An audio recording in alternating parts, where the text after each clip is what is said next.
சில சமயங்கள்ல இந்த விதைகள்லாம் பார்க்கும்போது மனுஷங்களோட லைஃப் தான் ரிஃப்ளெக்ட் ஆகும். எங்கேயோ பிறந்து, எங்கேயோ வளர்ந்து, எங்கேயோ போய் வாழ்ந்துட்டுருப்போம் நம்ம. அதே மாதிரி தான் எங்கேருந்து வந்ததோ தெரியாது நம்மளுக்கு. எங்கே போட்டாலும் நல்லா அந்த இடத்த வந்து அடாப்ட் பண்ணிட்டு நல்லா முளைக்கும். அதே மாதிரி தான் என்னோட லைஃப்பும். 18 வயசில வந்து அப்பாவ எதிர்பாராத விதமா நாங்க இழந்தோம். அதுக்கப்புறம் அம்மாவுக்கும் உடம்பு சரியில்லாம இருந்தது. நல்லது, கெட்டது அந்த மாரி நெறைய விஷயங்கள். பெருசா பெரியவங்க சப்போர்ட்லயே இல்லாம குழந்தைங்களும் நல்லா பெருசா வளர்ந்துட்டுருக்காங்க.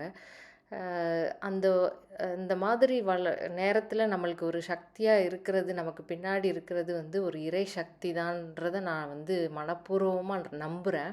அதுவும் அந்த கம்பேஷனேட்டோட ஒரு கருணை கடல்ன்னு சொல்லுவாங்க இல்லையா? அந்த மாதிரி நம்மள தூக்கி கொண்டு போறதுனால தான் நம்ம வந்து நல்லா வாழ்ந்துட்டுருக்கோம் அப்படின்றது வந்து நான் மனப்பூர்வமா நம்புறேன். அத வந்து இந்த நவராத்திரி சமயத்தில ஒரு அம்மாவா, அன்னையின் அருளா அத வந்து பார்க்குறதுல வந்து ரொம்ப நல்லாருக்கு. அதான் உங்ககிட்ட ஷேர் பண்ணலான்னு.